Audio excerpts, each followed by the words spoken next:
All right. Welcome, everyone, to another episode of the Third Banner Pod. Joining me today are Ty and Ross.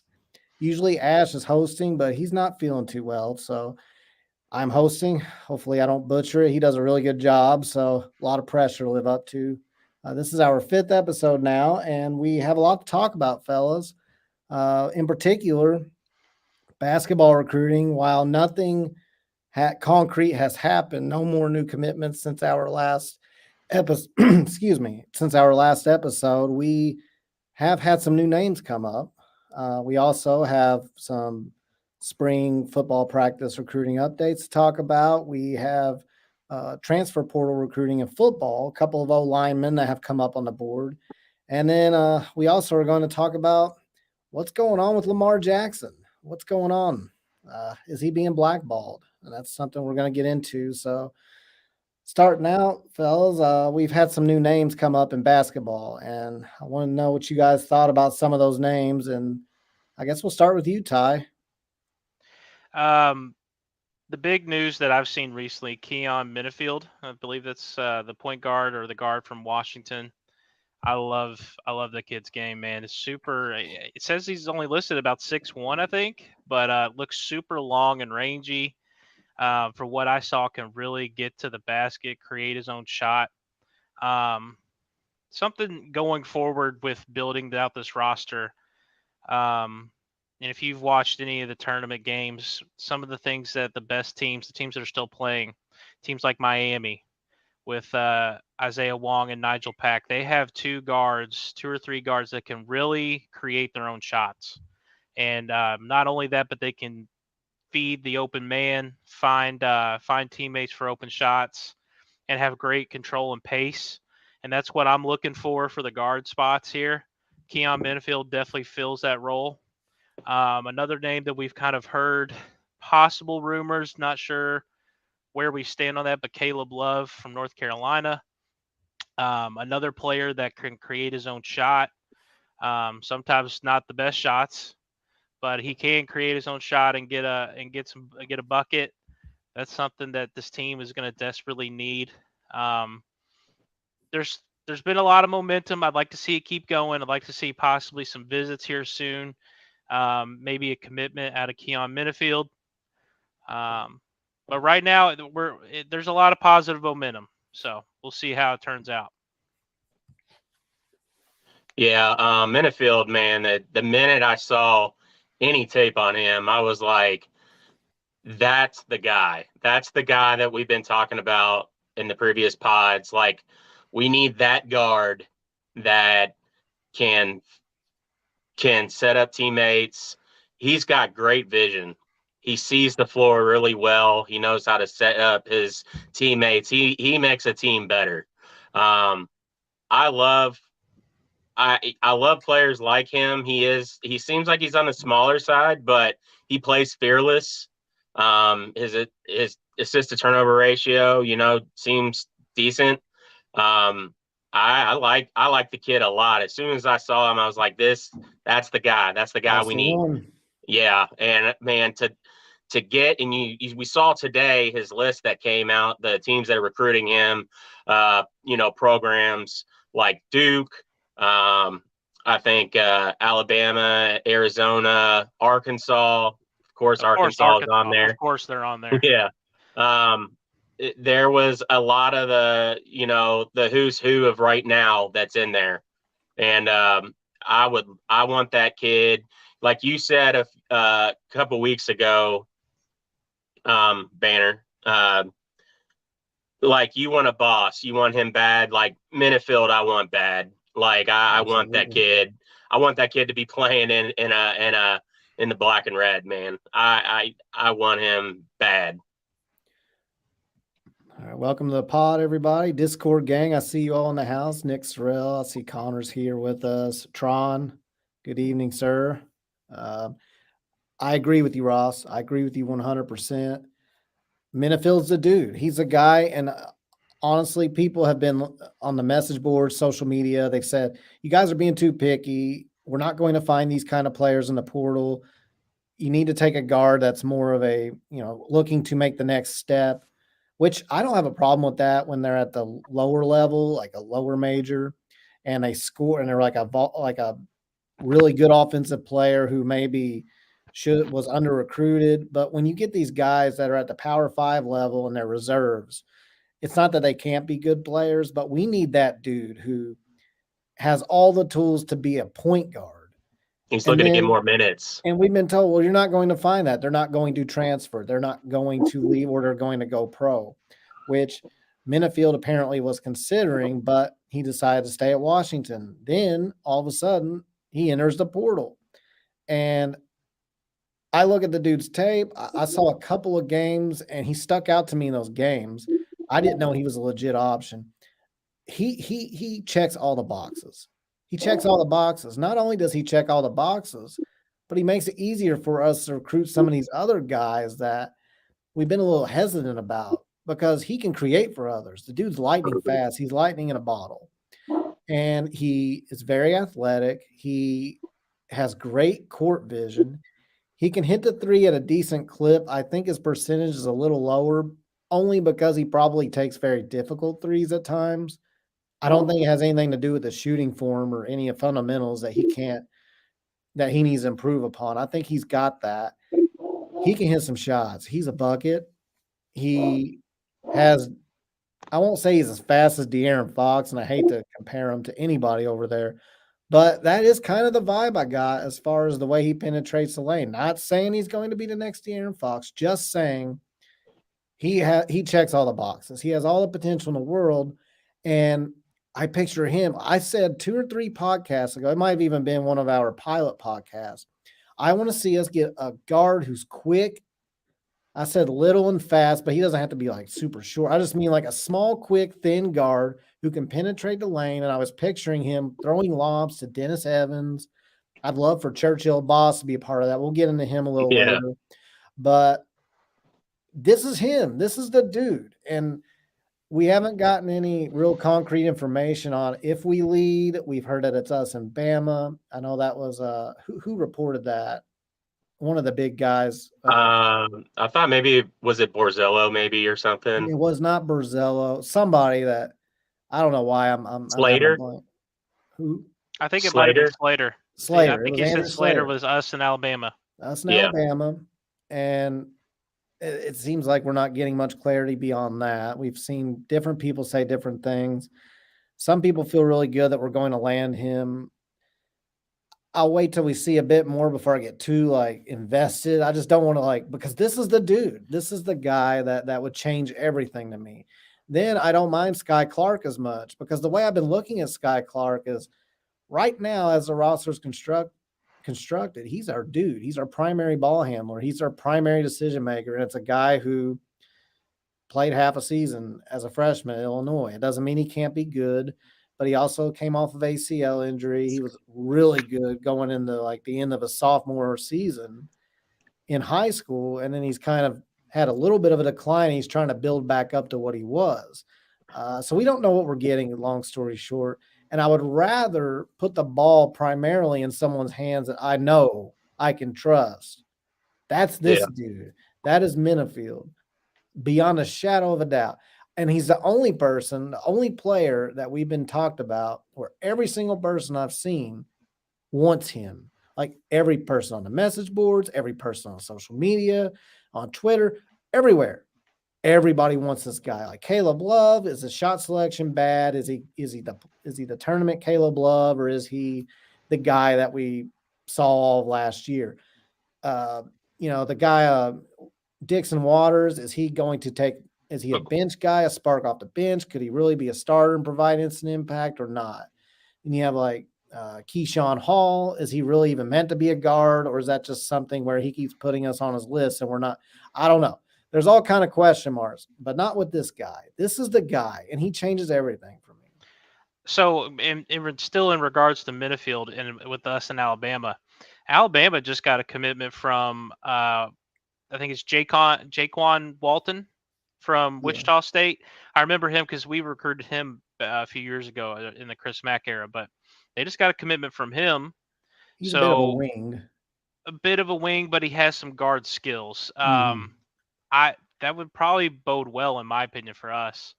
Um, I I would love to see Minifield's measurables. I saw he was only listed at 6'1", but he does not look that at all. Like he super long legs, rangy, long arms. And you mentioned he's so fast. Like I see him in the pick and roll. I see him quickly Mhm. turn the corner and get to his spot in the mid range and create his own shot. This team has nobody right now that can create a shot. Nobody. I love Mhm. Mike James, but he doesn't have the shot creating ability right now. So getting guys like that, Sky Clark, I also think could do that very well. And Sky's also really good in pick and roll. That's Mhm. what these tournament teams are doing, man. They're playing pick and roll. They're getting their elite guards in pick and roll situations, finding open man, and if not, going to get a bucket. We got to have guys like that. We need dudes. Yeah, and I don't know if y'all noticed, not to get off topic too much. Speaking of the tournament, like, have you noticed that it seems like the teams that are left, right, their guards seem to be able to hit that mid-range jumper at a more consistent clip, like more than we've been used to seeing in the recent trend of, the three-point era just dominating everything. That's I'll be honest, that's why I was really big on not losing Kamari Lands. Like Mhm. I thought Kamari Lands was one of those dudes that was really starting to show there at the end of the season. He could hit that at a pretty high clip. So, not to get off topic, but yeah, I mean, I'm with you, Ty. Minifield's a guy that will come off a pick and roll, and he can get downhill in a hurry. And from a defensive standpoint, I like what you say. He does seem like he's really long. Um, he could be. He feels like a guy just watching the the stuff that we've seen that you could throw him um, out on the other team's lead guard and let him just harass the hell out of that guy. Throw them at the He top of a has, press. Mhm. yeah, like he not even just pressing, just as soon as the team comes across half court, like apply pressure, like stick it, put him out there because he's got the tools, like they're there. I mean, I don't even know how to really describe it. Uh, I was with you all. I kind of saw some De'Aaron Fox, and I, as far as what I was hitting on earlier about how he plays fearless. Like he reminds me of kind of like a Tyler Eulis or a Russ Smith in that regard. Kind of on the, Eulis was a lot smaller than Russ, but both of those guys were just extremely fearless, and that's how this kid seems. He plays bigger than he is, and I want him to be a card, man. I will be like giving Kenny and the staff all the praise, man. I'm ready. Please, I know it seemed like yesterday that maybe we um maybe we're here in Alabama. Things were kind of lining up like maybe Alabama was lining up as the front runner, but then today kind of like the winds kind of shifted a little bit again. Maybe the NIL wins are in our favors a little bit. I sure hope that that's true, man, because we need a player like him bad. So Him and portal him and recruiting, Sky Clark playing on the perimeter would, in the backcourt is exactly what we need. yeah. So portal recruiting in general is just it's very hard to predict. Like Caleb Love's a good example. Caleb Love enters the portal. We're told keep an eye on Caleb Love. He's reached out. His camp's reached out and expressed interest before he even entered the portal. Okay, okay, let's keep an eye on him. Then all of a sudden we don't hear anything, and now Indiana feels like they are good with Caleb Love. And maybe he goes there, maybe he doesn't, but now they've been in talks and there's mutual interest and they're talking about setting up a visit. And it just seems to me like that's been a lot of these portal guys is it's so hard to nail down what they're going to do.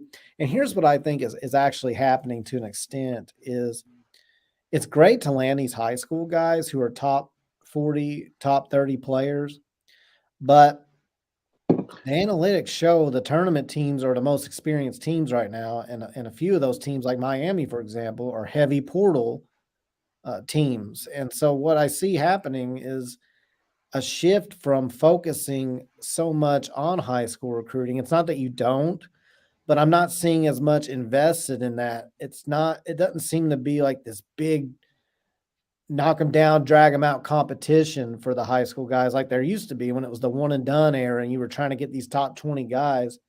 It seems to me like the portal has now become where like people put their eggs in the bag and it's like a cutthroat dog eat dog. All of a sudden this team leads and tomorrow a whole different team out of left field leads. And it's getting really hard for me to really narrow down exactly who leads anybody right now. Because like I said, the Caleb Love is a good example. It's like, look out for Caleb Love. Since he's entered, nothing happened. Davion McKnight. Davion McKnight's going to Louisville if he can. If he enters the portal, it's because he wants to come here. That's what everybody said. I mean, everybody said that. And now look at him. He hasn't even, I don't even think Davion McKnight's on our list anymore. He's even going to visit. And it's just weird how all this is going down. Kyle, I want to get into McKnight here in a second, but I wanted to piggyback on your point with the portal. That is recruiting now. I remember just a few years ago, even Kyle, even me and you went back and forth on this on the message boards, man. I saw it coming. Like the portal is becoming the new wave of recruiting to where high school you might be you pick and choose. And with COVID, that really just kick-started this entire thing with the portal, where it's become I've always agreed with that. Yeah, that's your primary focus. That's how you're going to build your team, and then you'll take a few high school guys to balance out the classes, and guys that you really like. But and the last thing I want to make about Minifield, in terms of a connection, apparently Minifield played on the same AAU program as Curtis Williams, I believe. So I think Kenny and the staff has some sort of connection there with that AAU program. As soon as you tell me, I'll know it. I can't think of the top of my head, but it's one of the bigger ones in the Midwest. But so that's a good connection there. And then getting into McKnight, Davion McKnight, talk about something that we thought was surefire. We couldn't mess it up, and here we are. He's apparently scheduling a visit to Kansas. I've seen Xavier's in the mix. I mean, man, I don't know. I would have thought McKnight would have been a clear choice to add to the roster. And I was starting to think of a backcourt of Sky Clark, Davion McKnight, and Keon Minifield looks like a real winner to me. But, yeah, me too. I don't know what we're doing with the McKnight situation. Real quick, Trace, I'll get into the Colts fan thing. It's funny you say that. I was actually a huge Colts fan all my life until they shipped Peyton Manning out. So Lamar going back to Indy would break the quarterback curse they've had ever since they wrongfully got rid of Peyton Manning. I will get into that later. Please Ross don't put gear Lamar game in a on Colts fleek, jersey. it I looks don't want to like. see it. Yeah. Please don't. I can't. It seems like your hat, Ross. What's that? It looks like Nick likes your hat. Oh yeah, man! Opening day tomorrow, baby. Tron likes your opening day beard. tomorrow. I'm man. As a Reds fan, lifelong Reds fan, we have not had a whole lot to be happy about. We don't have to go down that tangent, but there's some young prospects that we can be very excited about, and I'm sure in about 2 years we'll just deal them away and give them to somebody else, and we'll just rebuild all over again. But a Reds tradition unlike any other. Yeah, that's right. So but it's I don't know. There's something about baseball and Americana, man. It's always going to have its thing. But touching on McKnight, getting back to that, it does seem like that both parties have kind of cooled on each other. I don't who's instigated that. I don't know. It doesn't really matter, but I'm with you, Ty. I would have really loved to seen a backcourt of Sky Clark, Minifield, and Davion McKnight. That three, if somebody gets hurt or, somebody gets in foul trouble in a game, you still got two reliable ball handlers that can create and make things happen. They're experienced. It's still early, so I mean we'll see. All it takes is a little bit of, hey man, let me get your ear.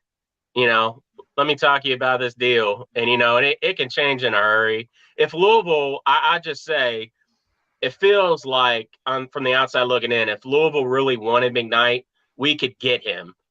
It doesn't seem like there's been an emphasis put there on making him a priority at this moment. So I think with that being the case, McKnight's doing his family are doing their due diligence, and they're following through and looking at other schools. But I don't want to write anything off. It could still happen. It could. It just doesn't look like that is going to be the case right now. But who knows? I just picture McKnight is a downhill strong type of player, and you got he'd be paired up with lightning. It'd be thunder and lightning in the sky, the SKYY sky. It's like a perfect cardinal poetry, and it's just sitting right there for you, Kenny Payne. Okay, you're done. It's done. sitting right there. Jokes. You're done. No, but seriously, McKnight paired with Minifield would be Eminem. It would be disgusting. And then Sky there. Come on, man. Ty. You're done. Eminem in the thunder and lightning in the sky. Come on. Hey, man. It would be a hell of a backcourt, man. The nicknames I'll leave to you. That's your department, but that would be one hell of a backcourt. Man. So we can only hope, man. Kenny, bring them home, man. Kenny Nolan, bring these guys in. Your friends, get in them pockets. Let's fund this NIL 502 circle. Let's make it happen, man, because we need it. And it is not right where Louisville is at right now in the world of college basketball. It is not right at all. Everybody knows that if things just come together the right way, Louisville, it will not take us long to get back. It's just more about if people that were serious that wanted Kenny to be here and be successful and be the guy to turn this all around, then they need to start showing it. Like you and a lot of us have it where we want it now. So it's set to go, but it's missing the one thing. Like John Ruiz has bought a Final Four for Miami. Okay, where are our guys? Sorry, that's the way it is. That's the way it is. Let's get these kids some deals, and they're coming. That's the way it is. They'll come. Another guy on our list, or on my list, on my radar. Now they said Nolan Smith started randomly following right after he followed Minifield. I believe it was Minifield that he started following Tyler Perry, not that Tyler Perry, but a different Tyler Perry out of North Texas. And I don't know if that's just a coincidence. It could have nothing to do with us recruiting him. He's still in the NIT right now, or he was as of the time he was being followed. I don't follow North Texas, so I don't know.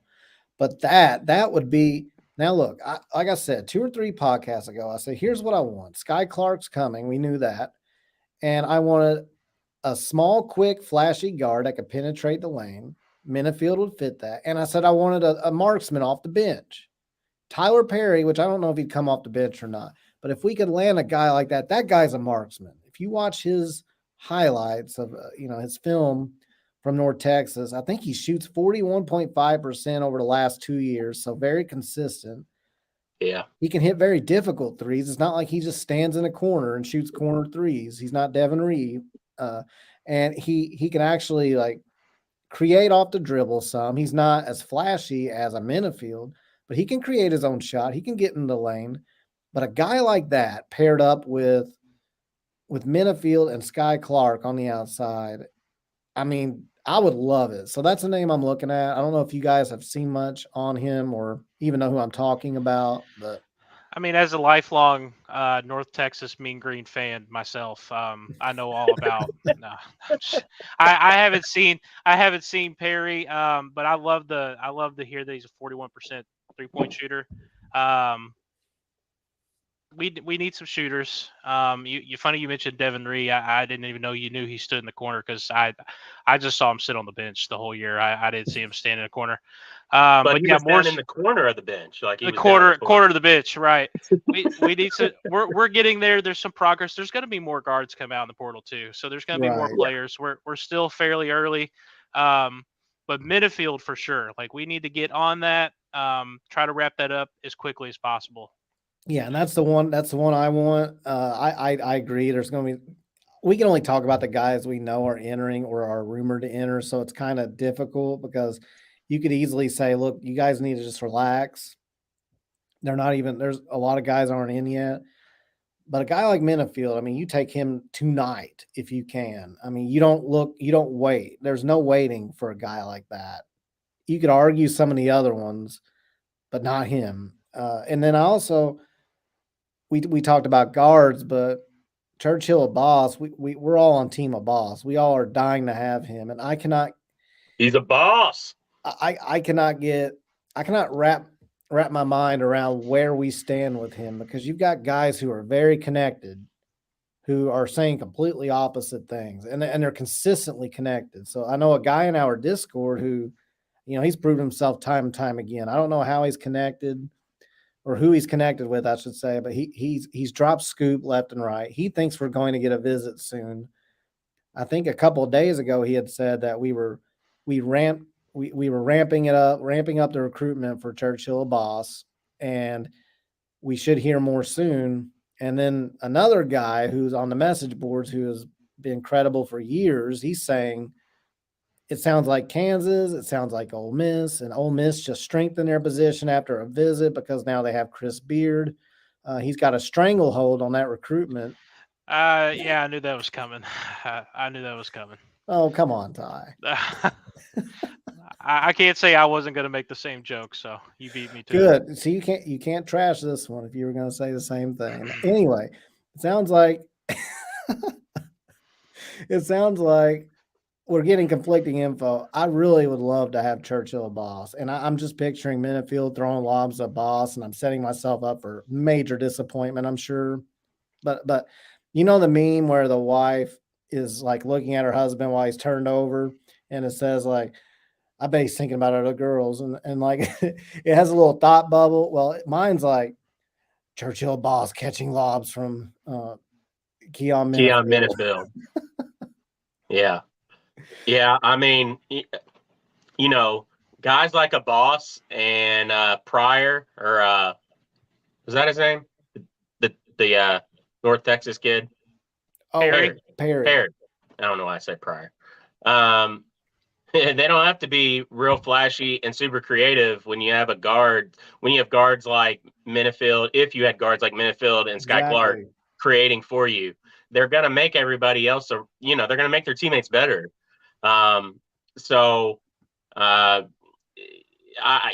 It really starts. I mean, I know we've been talking 27 minutes now, and it keeps coming back to Minifield, but he would be a big get just for so many reasons. I think getting him reeled in would make us a better landing spot for other players, make us more attractive to get players out of the portal as well to finish out the roster. So I think he could be very complimentary to a lot of players. I know that him and Sky would dominate a lot of minutes in the backcourt, and that wouldn't leave much there. But still, like, if Bell's not coming back, that's two guards, okay? Like, most teams have 3 and 4 guards. We need at least one other guard. There's plenty of minutes to go around. There's gonna be, basketball, like football, like anything. It's a game of attrition. You're gonna have injuries throughout the year. You're gonna have games where guys get in foul trouble. You don't know what the future is gonna bring game to game. So you need depth. And I just think any player that's worth the salt, they're not gonna run from competition like that anyways. So I would be very high on a Boss, and I think we saw today, and there's nothing here yet, but the Kansas State big man Masad, that's another guy. He put his name in the portal. He had a hell of a Big 12 tournament and a hell of a showing in the Big Dance. He's had some really good weeks the past few weeks. So when you look at what this offense was trying to do at the end of the year, Masad was like I think that's his name, right? Masad? Ishmael Masood. Yeah. Yep. He is a very good deep shooter as a big man. He can pick and pop out there. So you got a guard that's running north and south, and the big man clears out a lane, and the guard, if he just reads what the defense has given him, like all it takes is one pass out to kick out, and then you swing it, and you got your big man open out on the top of the key for an open shot. So I mean, it's all about finding guys that can make a defense move and creating space and make the pass. And we're just all praying that this roster is going to come together like we really think and hope that it can, because that's, for a lot of us, that's what we expected from KP last year. There's nothing hanging over our heads now. Let's get the players, man. Like I said, open up them checkbooks, get them on NIL deals, get them NIL deals going. So Doc says they're just now ramping up his recruitment, talking about a boss. My comment earlier, I think they've tried to recruit him the whole time. This is my understanding of Churchill Boss, and we are very limited because of where he lives. I think that we got in on him very early. I think a lot of people had no clue who he even was. And what happened was he came to the States. I guess Ole Miss must have been in on him early as well, because he visited them first, which surprised all of us, I think. But we had been hearing there was a guy out there that was a beast from another land, and that was a message board poster. And since January. I'm not, before that, no, because he thought they were both going to commit in December. Yeah, in 2022. I remember that. And both as in a Corafor and a boss, but we didn't know who either one of them were. We admittedly, all of us thought this guy was just being a homer and trying to sell us because we were sinking on the court and we had no good recruiting news. All of a sudden, Corafor just shows up, and we're all like, oh, okay. So we start listening to this guy. We're like, well, he knew it. And so the other guy we figured out was Churchill Boss. But since then, he's come to the States. He's had a couple of good runs. His name's getting some traction. Apparently, Kansas has gotten involved. Ole Miss has gotten involved. I think by ramping up the recruitment, we're simply recruiting even harder than we already were. That's my impression. It's not that we weren't, but now we're just putting the full court press on them. And I mean, there's a fine line. I mean, you can't just go hard right at the beginning sometimes and just like blow somebody up. But then whenever these other schools get involved, you have to up your level as they up theirs. So we'll see what happens. Like I said, one guy, and the guy that I'm talking about is not the guy on the message boards that said the two beasts from another land. The guy that thinks we're in good on a boss besides him, he still thinks we're in good as well. But the guy I'm talking about is in our Discord, and he's a guy that shares information, and he doesn't do it with like for attention or anything. He'll just drop a little piece of info and then just go on. Like you won't, it's like, that's the kind of people I listen to the most because there's nothing in it for him. You can tell he doesn't care about, being credible or, getting attention from it or, being regarded as some sort of special insider. There's people like that. This guy doesn't. So he just tells us, hey, look for a visit soon from Churchill Boss. And then a few days later says, we've really ramped up the recruitment on him. But then there's the other guy on the message board that's been a very credible insider for several years. And he's saying that Kansas and Ole Miss are in the lead. So who knows? It's hard to say. I think it could be a situation like, I think if a lot of us have become decently good about putting information together.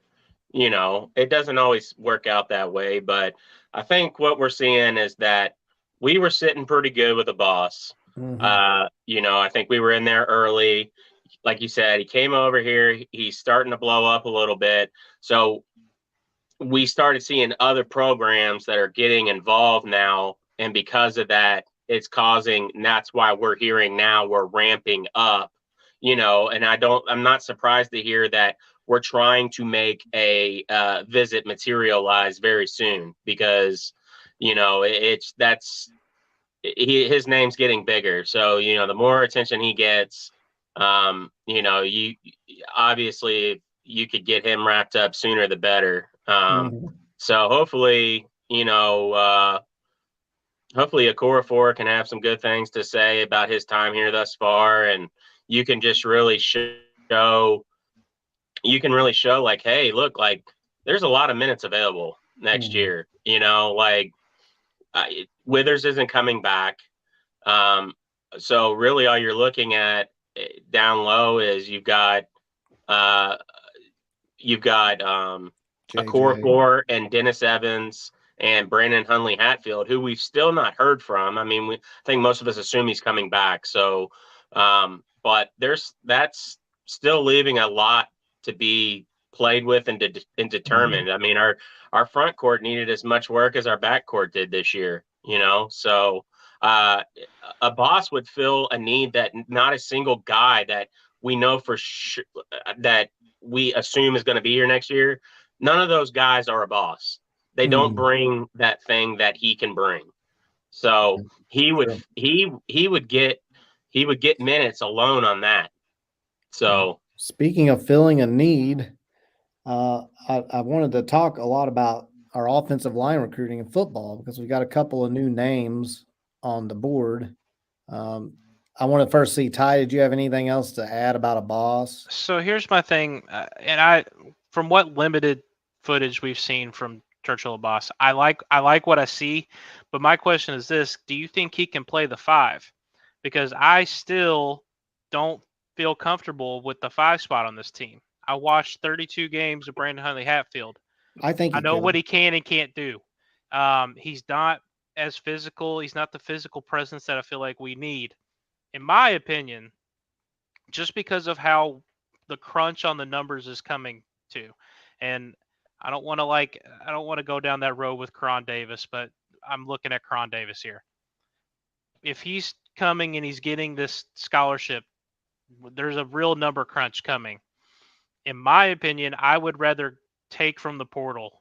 I like Abbas. I like the player, but we already have Caleb Glenn coming in from the high school ranks, Curtis Williams, Dennis Evans, and Okorafor. I almost kind of consider him a part of this class as well. So that's a lot of high school kids. Whereas for me, I'd rather go get from the portal. You know what I mean? Get someone that I know is produced in a D1 level that can give that presence that we need, because I don't feel like we have it yet. Yeah, so Abbas did say in an interview that he's used to playing the 5. Now I don't know. It's a hard sell. We've only got one position or one scholarship, with the Karan Davis one being tied up. I feel like we have one scholarship that can go to a big man. I'd rather try a guy who's like a combo power forward center type. I think he could be that. He's very strong, he's very explosive, and he's a very aggressive player. So he may be undersized at times as a 5, and he may be, I don't know if he'd be slow as a 4 though. He may not be as athletic as some 4s, like your better 4s or your stretch 4s that camp out behind the 3-point line. Maybe he would. I don't know. I haven't seen enough to know that answer. But I'm saying he may be limited at both positions at times, but I think he can adequately play both. I'm not really sure, but well, see, that's my thing. What position is he going to play, right? Because from the limited footage I've seen, I've only seen him dunk the ball. I have seen, which is great, right? You want a guy that goes like Montrez. We love Montrez Harrell. That's what Montrez did, but he also, advanced his game to move to the outside and do perimeter stuff. I haven't seen him do anything but dunk the ball. So does he have a 15-foot jump shot that can extend the defense a little bit that you got to respect? Does he have, the ability to see out of the post and feed other people and pass? I don't know. I don't know. But I know Curry and Huntley Hatfield or Hatfield Huntley and all those boys, they didn't have anything. The only thing Curry was passing was the only thing Curry was passing was the catch up, because he wasn't passing the ball at all when he got it. He wasn't passing that either. He was nah. Well, I mean, it's, if you look at the progression of Abbas, I think what you would see with him is that he would be a guy that could come in and play some spot minutes at times. 12, I don't want to say spot minutes, but he's going to be more of a role player. I think he's going to be a guy that's going to hover around the baseline a lot, and you're going to look for guards to break down their guy and try to find a boss into, situations where you can use his strengths of attacking the rim. I think in time, what you would see through his development is that you'll see him play further away from the basket as time goes on, because for him to have any goals at the next level, he's going to have that. So that's kind of what I would see. I think Dennis Evans and him back there would be absolutely crazy. I think you've got one guy that's just he looks and appears like he's a worker and a boss, and Dennis Evans has just a generational a talent and skill set. Yeah, of being a shot blocker and a rim defender, and he's so long. So I think the combination of that alone would be fantastic. Not to mention, you could have a guy like JJ at the 3. JJ's got a lot of room to grow on the defensive end, like being a defensive presence on the weak side. I think that's going to be, by the time he leaves here, I think that's going to be something he's going to be really, really good at. He was probably our best offensive rebounder on the team this year. So, getting it on the defensive side, that's just more of a mindset, and that mindset will come with strength and experience. So I think JJ will evolve into that. Like, again, like, you're trying to build a team. You're trying to put all these pieces together. And I mean, I don't know. We're not being paid $4 million or $1 million on the bench, but it seems like these pieces that we're looking at would work together. They complement each other, and that's what you need. You need pieces that complement each other and make everything better. Like, what does that player bring to make that team better? And I see a conglomerate. I see things in front of us that would be a conglomeration to make us a better team. And that was just the long and short of it this year. We just didn't have guys. We were better than 4 wins, but we didn't have guys. And a player like a player like Minifield, a player like Sky Clark, like, these guys are going to bring a different mindset.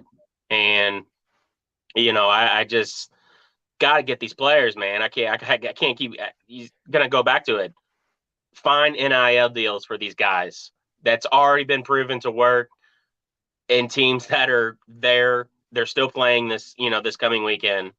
Find a way to get these guys deals. I'll tell you who's finding players right now is Jeff Brohm. So in football, we have ourselves a couple of offensive linemen that are names to keep an eye on, and we need help on the offensive line in football. So to get into football a little bit, we have some guys, and I think we have the potential to be very good this season.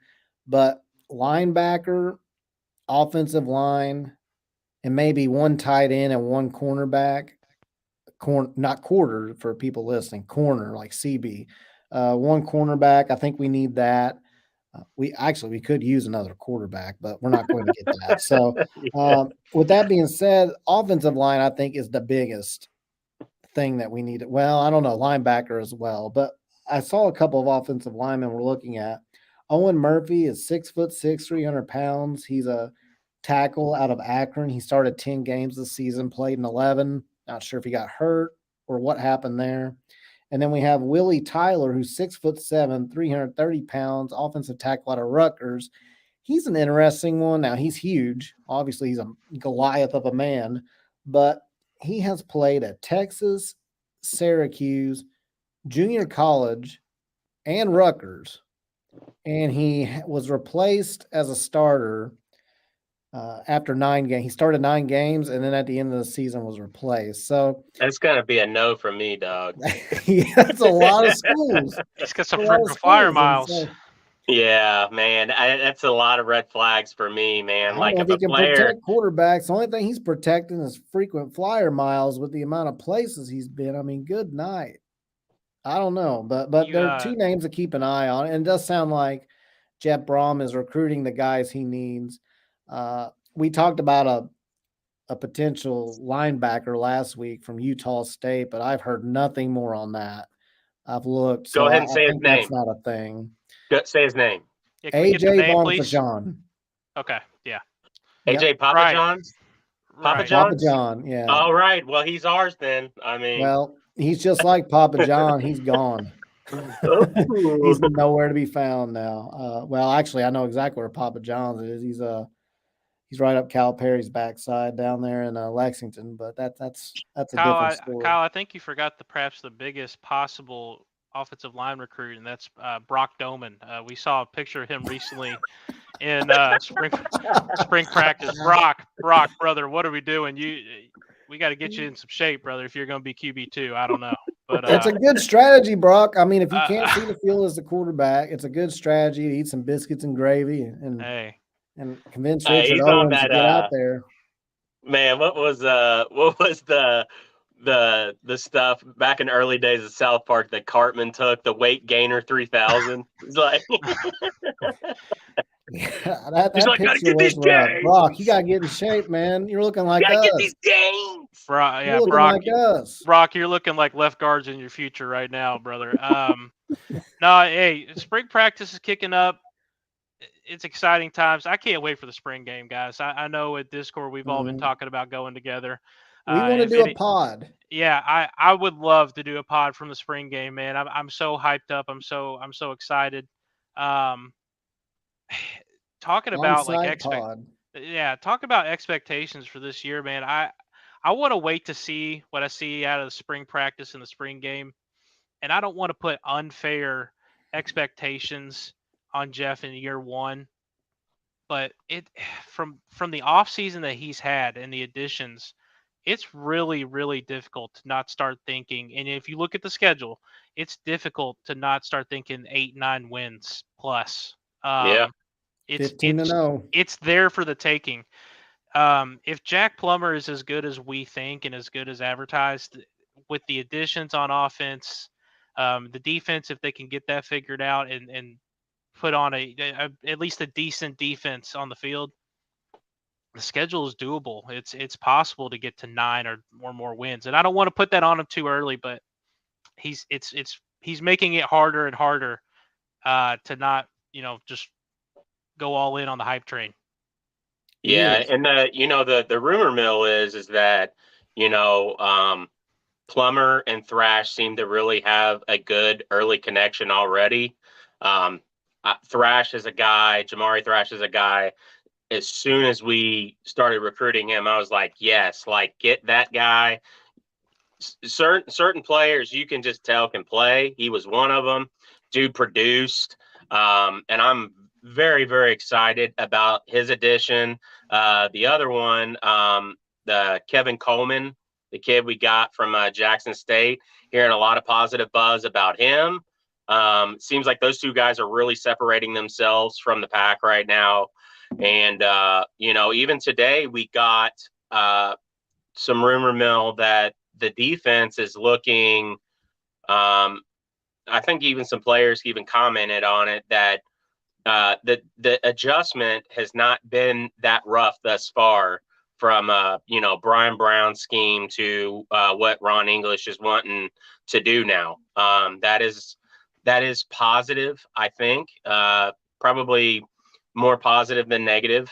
There's probably some cons you could take away from that, but all good news thus far. And I'm looking forward. The next open practice is it this Friday or is it Saturday? I'm not sure on open practices. I'll be honest. I haven't. I think it's this Friday or Saturday. I have to double check, but I'm trying to get out there. Definitely want to go see an open practice, see the guys live, see how they're moving. So I'm totally bought into the Brohm hype and this team, man.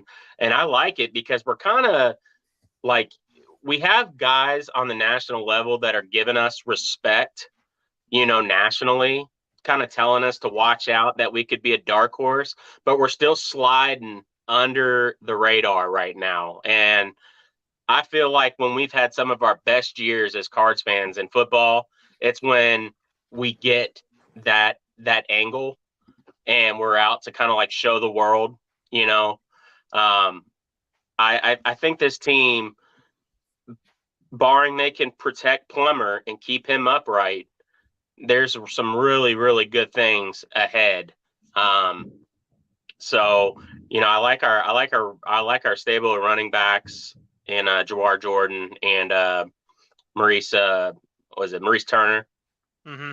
So, and you got Chris Barclay, man. Like Chris Barclay, anybody that's from around town knows Barclay was a stud. Like, I know people don't like using that word. That's fine. But Chris That's Barclay just was Dave Lackford. Barclay was a dude, man. Like that guy was a dude.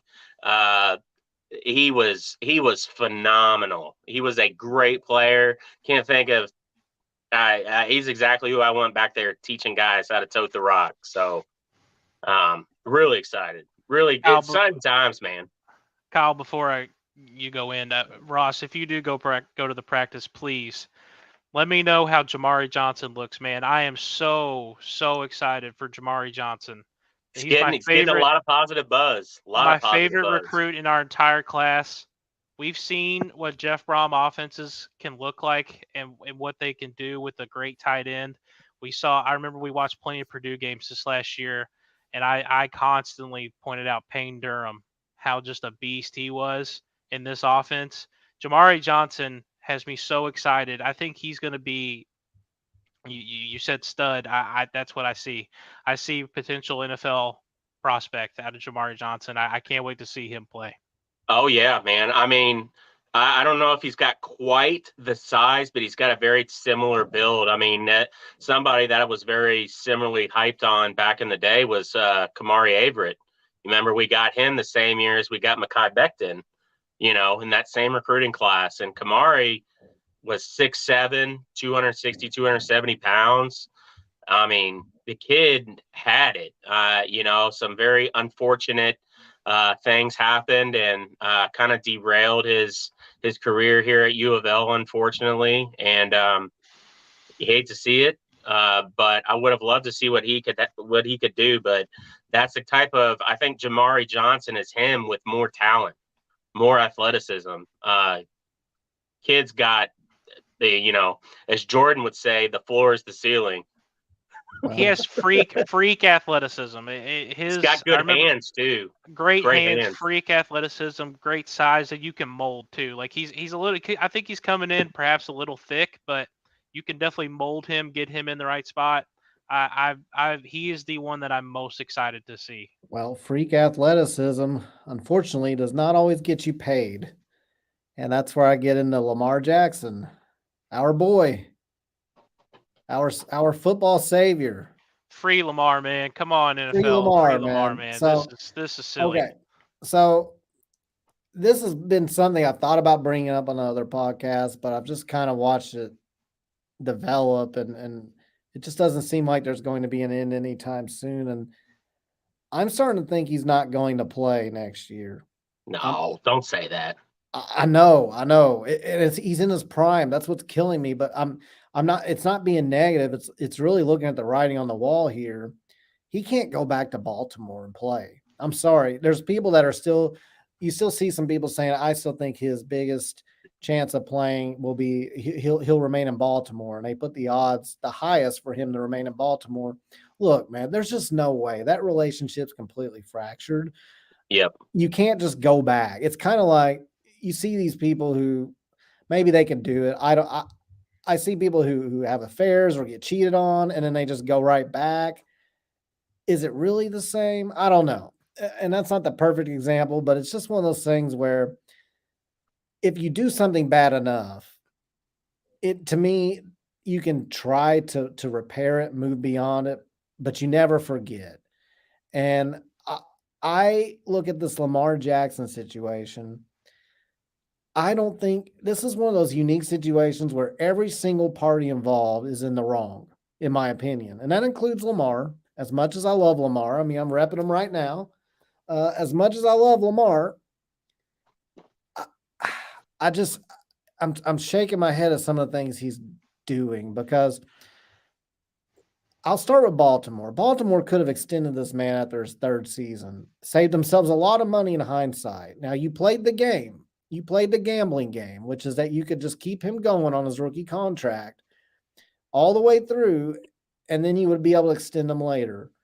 And then the Deshaun Watson deal happened for $250 million or 200, was it $230 million guaranteed? 230, I think. All 200, guaranteed. 200 too much. I can tell you that much. I agree. And I agree. It's a horrible deal. It's a horrible deal. I don't know what they're thinking, but Leave it to the Browns. Leave it to the Browns. Classic here's the Browns problem. move. Like, I put myself in Lamar's shoes, and I mean, usually we're used to seeing that with the Jets, but I mean the Browns do it too. Okay, Ross, you're done. You're so done. Ty's a You're big done. Jets fan. For people who don't know, he's waiting on old man Aaron to get off of it or to take his walk. Old man Rogers coming to save the day, man. Get his ginkgo biloba in. Yeah, but as far as Lamar goes, it's one of those situations where I look at Baltimore could have extended him. They played the game of waiting. Deshaun Watson gets a ridiculous deal, but I put myself in Lamar's shoes, and I can see what he means. He's like, I'm better than that. I've played. I don't have these problems going on off the field, and I can see where he wants something similar to that. I don't know if he really wants 230 guaranteed or if he just wants something close to that. I don't know. You hear different things.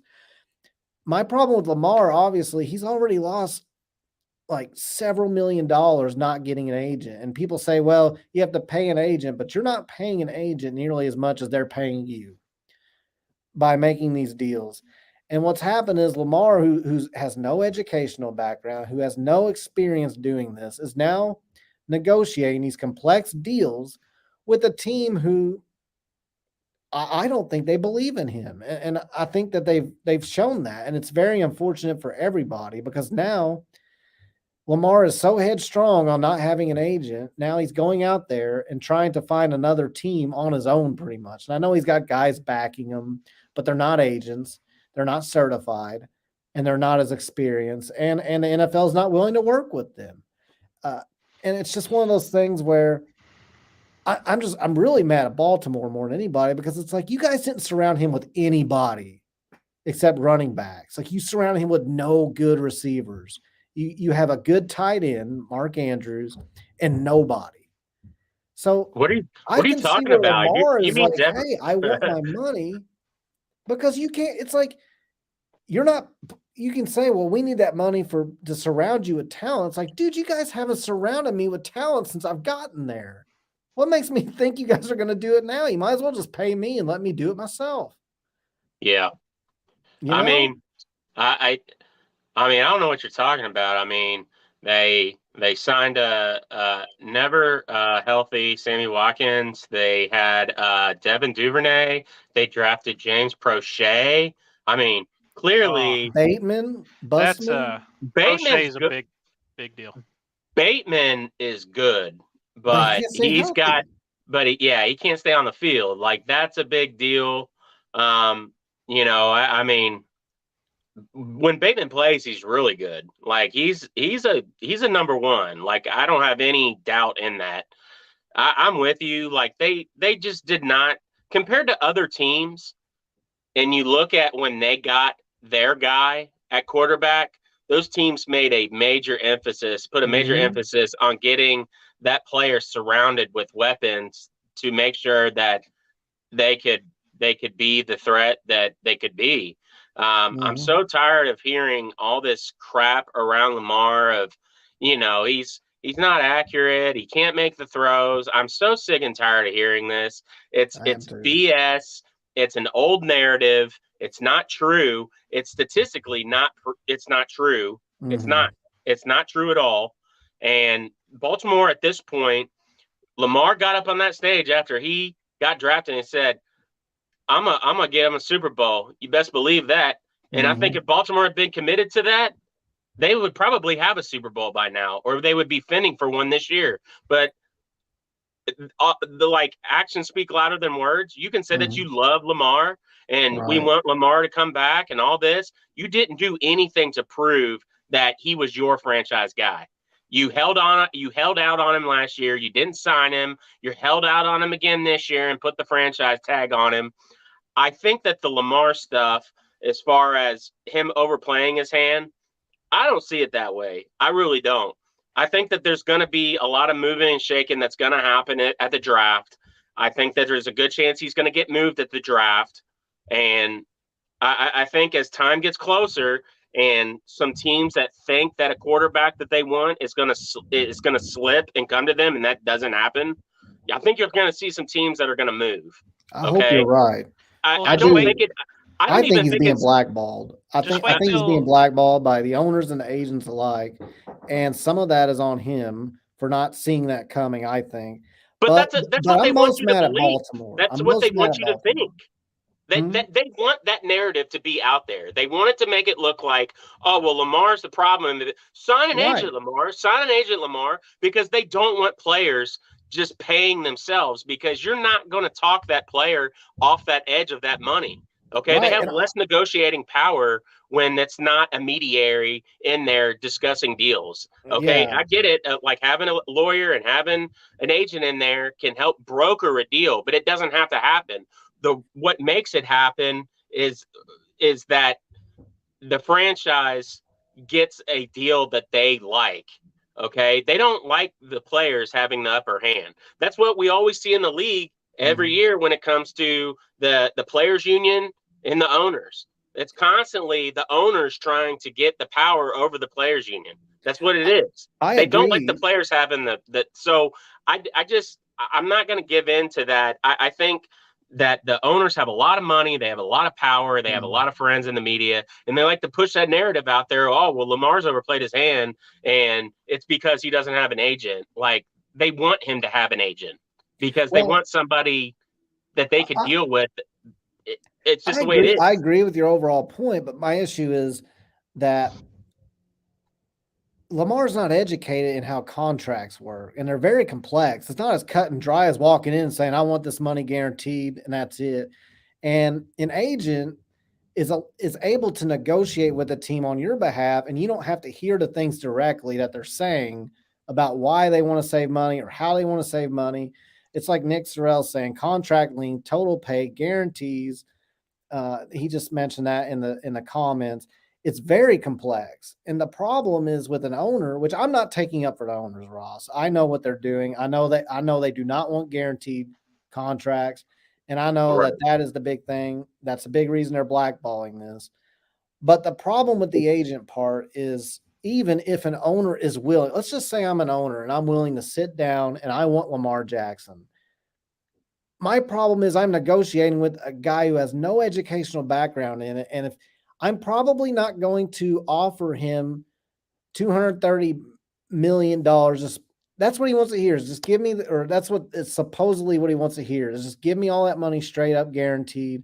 But there's complications with that. They have to put it in the escrow. There's all kind of ins and outs of that money that agents understand that we don't, that he doesn't. And the problem becomes when the player walks in and negotiates. Is he willing to understand exactly what the owner's offering, or is he going to think they're trying to rip him off? I know he doesn't trust a lot of people. You do need an agent, I think, in order to be a quarterback who's seeking the kind of deal he is. Now, like a Roquan Smith on defense, he did it without an agent, but he's also not a quarterback seeking a max contract. I just don't see any winners in this. I'm most upset with Baltimore. I think that Baltimore gave him nothing, and there's no reason they shouldn't give him the max deal. They're not paying anybody else other than Roquan Smith, but they have the ability to do this. And I don't want to hear, well, we don't have the money for the guys that we need around you. You had it and you screwed it. You screwed all that up. You've had years. So Lamar's carried that team by himself on offense. Pay the man. I mean, they gave Lamar Deshaun Jackson. So Deshaun's what, 37 years old. Nelson Aguilar now? Like, are you kidding me right now? Like, seriously? So that's my biggest problem, is that Baltimore let it get to this point to begin with. And now you've got a guy who, I don't know, I hope the Colts, for example, I would love it. Don't even get me started on, like, I was a Colts fan, a lifelong Colts fan, and I'm just still so mad at what they did to Peyton Manning because they got, I don't know, they got lust in their eyes for Andrew Luck, and then they fell for all the hype. And don't get me wrong, Andrew Luck wasn't a bad quarterback. He was never going to be Peyton Manning. And the argument was he's the next Peyton Manning. He might even be better than Peyton Manning. So they get rid of Peyton Manning. He goes on, wins a Super Bowl, has an MVP season besides that. And then we get Andrew Luck, and then he's already out of the NFL. And then we've had geriatrics at quarterback ever since. Old men that can't cut it anymore with beards that are grayer than Ross's beard. And they're out there trying to throw footballs, and they can't do it. It's terrible. I mean, Matt Ryan, are you kidding me? Well, just old wait man until Rivers. Just wait until the Colts find out that Will Levis puts mayo in his coffee, and then Lamar will be a Colt shortly after. I hope. And I guess I don't to know. get to that point is I think hope mayo the in the Colts coffee is become, I hope actually the Colts will take them, but I just don't know, Ross. I don't know, man. I hope you're right, but I'm nervous about it. I think mayo in the coffee makes it more likely that Levis goes to Indianapolis. True. Or eating bananas with the peel. I'm with you, Kyle. I don't think I'm getting this feeling more and more that Lamar's not going to play next year. And it's not even that I don't think he could return to Baltimore, because I think he could, but I don't think he returns to Baltimore playing for $32 million for 1 year. Maybe someone in the comments could go get the numbers on the Derek Carr contract with the Saints and Garoppolo, get their numbers. But if I had to imagine, it's probably around that 32 mark, and that's not the value that Lamar's looking for, and it's not what he deserves. Can I throw a? Go ahead, Ty. No, go ahead. I'll come back. Can I throw a thought out there? Okay, so every 2 to 3 years, right, we see this QB carousel go around where you have this restructuring of, the top quarterbacks, and these quarterbacks are up for new contracts, and this quarterback gets paid, and then that means the next one, depending on where they fall in the hierarchy of that quarterback ranking, they're gonna make some money based on that. And I'm not even so sure that this is something against Lamar as it is as much it's NFL owners and ownership really pissed off at Haslam and the Browns for making the deal and upping the bar so much so quickly. So like I feel like that they're trying to I think Lamar is just the guy that's in the spot right now, that he's in the unfortunate spot that he is the guy that's in the main spotlight of the focus of contract negotiations at the quarterback position. Like, I don't really feel like it's really, really debatable. He's a top 5 or 6 quarterback in the NFL when he's healthy. As far as production, you could say certain things that this quarterback does or that, but like the overall picture is Lamar can win games and he's going to produce, and not to mention he's going to sell tickets. He gets people's butts and seats. Even if you had a shitty team and he comes to your town, you're going to get more butts in the seats because people want to see him play. That's a major selling point. In the end, I just think Lamar is too big of a thing that he's not going to be playing next year. That I would be shocked if he's not playing. Like, this is not a Kaepernick thing. Like, the thing is, Connor just came in and said that Carr's at 37.5. There is no doubt in any of our minds that Lamar is better than Derek Carr. Right. So are you telling me that Lamar's going to play on a 1-year, $32 million? No, he won't. No way at all. But here's my problem is unless they are completely making it up and just putting up a smokescreen, I don't think they are at this point. But like the Commanders and the Panthers, they are adamant. They don't want anything to do with Lamar. And it's like, you guys have sucked for decades. The Panthers have had a couple of good years in there. The Commanders have sucked for decades. The Lions, which I haven't heard too much out of them, so maybe they would make a run. But if they jump in there and say, we don't want anything to do with Lamar, Like, what are you smoking right now? Like, and then who else was it? The Falcons. Are you kidding me? Falcons have been terrible forever. Hey, Patriots are up there pretty high too in the odds, in the betting odds. Arthur Blank on 328 day. Okay, you're gonna come out looking like a biggest clown on earth with the comments he made about Lamar on 328 day. We all know. We all remember. We all remember Never, 28-3. Hashtag never forget 328. Yeah, he acts like he won't pay a guy when he paid Michael Vick and went through all that mess with him. And it's a similar type of player, except a better version of Michael Vick. It's ridiculous. And that's why I think there is some truth to this blackball thing, because it's not that I think necessarily every team's going to line up, but now they've all created this false narrative out of Baltimore, mind you, that Lamar Jackson is this injury-prone quarterback, and it's crap. He's not. He's had a couple of minor injuries, and that's it. But basically what everybody was afraid of coming out of college and drafting him, they're now just Baltimore's using those same arguments against him, and it just pisses me off because like I said earlier, you guys are nothing without Lamar Jackson. And I know there's a Baltimore fan or Discord that's like, and you may watch this, man, and you're saying we'll be fine without Lamar. I cannot wait to see how you guys play without Lamar Jackson. We all watch that playoff game. And a bunch of running backs and a good tight end who won't have a quarterback that can even throw him the ball. And it's going to be a joke. And that defense that they're usually known for having in Baltimore, it's not been that great. Last year, it did a lot better, but those guys are getting old. Calais Campbell, he's up there, man. And I mean, these guys are getting gone. old. He signed with Atlanta. Campbell's gone. Never mind. He's gone. See, I didn't even know that. Listen, we all watched the playoff game with Tyler Huntley. If that's what you want to do, Baltimore, go for it. We all see how it ends. My last thing, and I'll bow out. He's 100% getting blackballed. It's total bullshit. I don't care if the owners are mad at Cleveland for how they handled it. Here's the thing. Lamar Jackson, since he's come in the league, has been nothing short of a great man, a great role model for kids off the field. On the field, he has been fantastic. He's been an MVP caliber player. Pay him. Okay. The fact that Deshaun Watson, and what Deshaun, all the stuff that he had off the field to get that guaranteed money and to get that deal is a joke.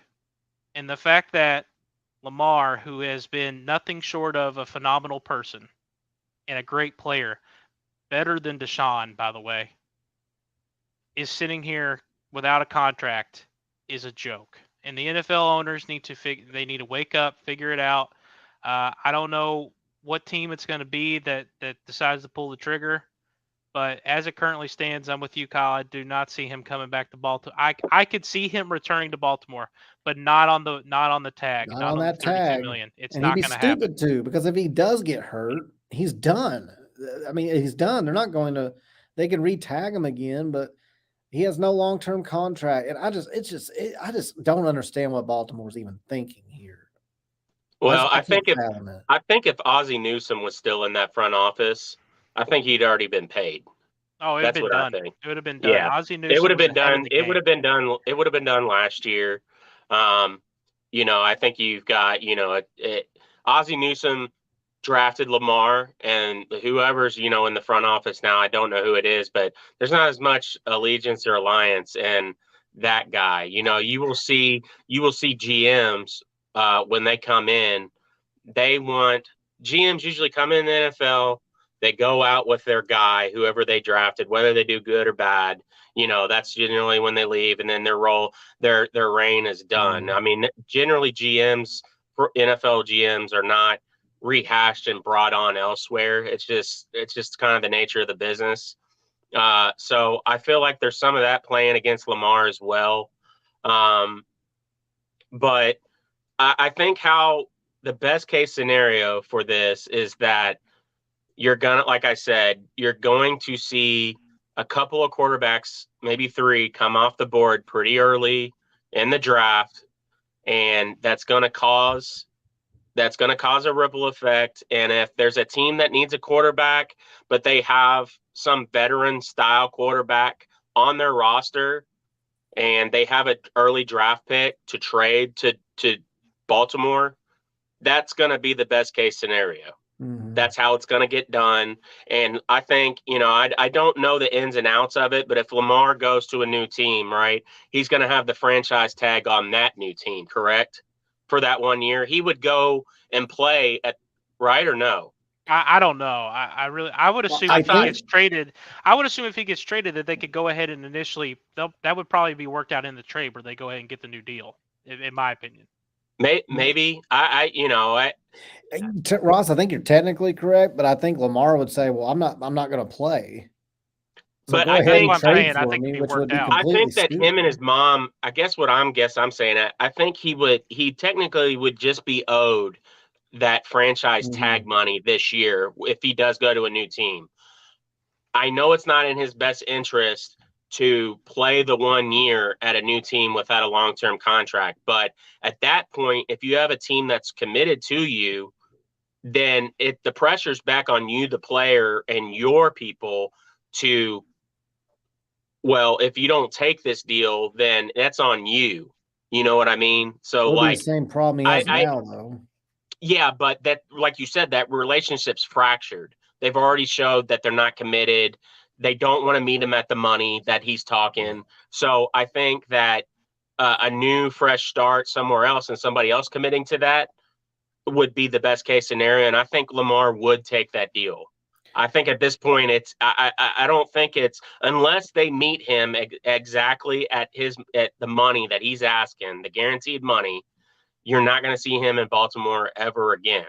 That's the only way he's going back to Baltimore, because then you can mend all those fences and keep whatever other hard feelings behind the cameras, Well, I'll say this about Lamar. If a team gives him a chance, he's spent his entire career going back to college when he was not recruited as a quarterback, proving people wrong. And he's one of the very few people that can consistently prove people wrong. Oh, Like the absolutely. Mamba mentality type of person. And so many of these franchises, he's already retweeted something where somebody wrote, here's the statistics he has against all the teams that have said they do not want anything to do with him. And he said, I can't wait to play you guys. And whoever takes a chance on Lamar, I'll be your agent, Lamar, a very poor agent, but I'm the guy right now. So all the NFL franchises not named Garbage Baltimore, listen up. And obviously the ones with the Chiefs and the Eagles and the ones with their franchise, the Bengals, I'm not talking about you guys. All of you franchises looking for a quarterback. If you bring on Lamar Jackson, you are bringing on somebody that is going to have so much animosity and so much to prove, such a huge chip on his shoulder. And that's the Lamar Jackson other teams do not want any part of messing with. They do not want to line up on defense against that Lamar Jackson. So whoever takes that chance, I don't want to hear AR-15 is a better pro prospect right now than Lamar freaking Jackson for somebody like the Atlanta Falcons or the Colts. Are you kidding me right now? Like, if you bring Lamar on and you pay him, and maybe he's more willing than people think to not get exactly 230 guaranteed.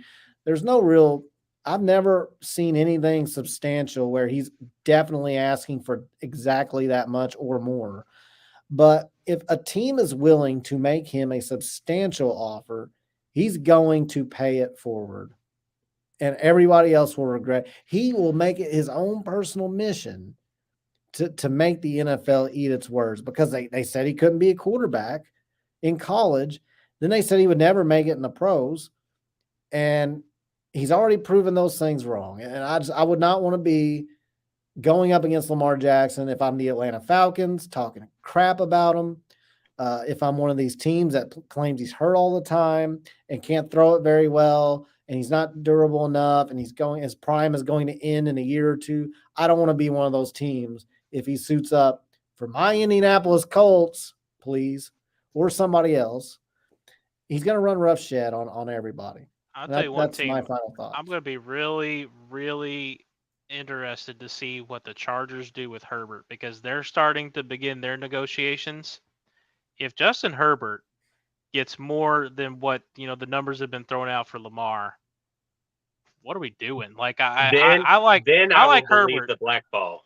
I like Herbert, but he has done absolutely nothing in his career so far other than choke away a playoff game to the Jaguars. I'm with Jalen you. Hurts is another one that's going to start, which Jalen solidified himself this year. Burrow, Lamar, Burrow, Herbert, and Hurts. Those are the four to watch right now. If Justin Herbert gets that kind of money over Lamar, I don't know. I'm with you. The only thing I see though is those guys are all waiting on Lamar. It's just unfortunate. Lamar is the next man up. Thanks to Baltimore waiting till the very last minute before he had to franchise tag him and screwing around his first couple of years. They could have done this. He's the next man up, and they're not going to rush it. They're going to wait because they're going to say, Lamar, get us this. Now, what I would love to see happen is that all these other quarterbacks do the same thing as Lamar, and they're like, I'm not signing any contract until I get fully guaranteed. And then what you have is a case where you'll have like 5 or 6 really good quarterbacks that are due to be paid that are sitting out like Lamar. But again, you're talking about 2 years from now for most of these guys where it gets to the point where Lamar is now. So that goes back to me thinking this year, I'm not sure he plays. He's the next guy up. He's the guy whose feet are at the fire right now. Like something has to, it's make or break time with him. A guy like Hurts, he's next, but then you got guys waiting in the wings behind him as well, but they have a year or 2 left of wiggle room. Burrow's but I'm hoping next these year. other franchise, like the Bengals, Ross, you're a big Bengals fan. I hope your Bengals aren't as stupid as Baltimore. They need to get something. That's the problem is they're all waiting on Lamar, but as an owner, I'm thinking I might not want to do that because look what Baltimore did and look where they're at now. Hey, one quick thing. Burrow's next year. Like Burrow will have a contract after this season. I don't really have any doubts about that. The last time we had a quarterback in this position was Carson Palmer, and they played it very similarly. So I fully suspect that Burrow is going to get a big deal. I hope you're right. Well, fellas, do y'all have anything else? Ty, you got anything else? Lamar, man, we NFL owners free Lamar. Pay Lamar. Pay Lamar. We want to see him on the field. Pay Lamar. We want to see him on the field, not just the fans. Kids around the world that are wanting to play this game and want to grow up. They want to watch Lamar play. He deserves it. He's done everything right. Baltimore, I really don't know what we're doing in Baltimore. I don't know why we've gotten to this point. But Lamar deserves it. He deserves everything, and it's a shame what's happening to Lamar. Any last words, Ross? First of all, I want to say to the people that have been watching, no, I am not being trapped in a dungeon. It's just I got some more light today. I was able to get some more light. So no, I'm not in a dungeon. I don't have to blink twice if I'm being held in here against my will or anything like that. Secondly, man, the allergies have been bad this week, and I've been scratching my eye a lot. So I apologize about that. I know it might be aggravating to watch. And just want to give a shout out to my local watering hole, Third Turn. Man, Third Turn's my jam. Love those guys. That's really where I'm at. I think Lamar's going to get a deal. Looking forward to spring practice in Cards football. And Kenny, Nolan, the staff, 502 Circle. Let's get us some players, baby. All right. I'll conclude it by saying feel free to like and subscribe. I appreciate all the viewers tonight and all the listeners. The podcast will be available on Spotify, Apple, on Google. And until next time, guys, go Cards. Go Cards, go Kroger. Go Cards.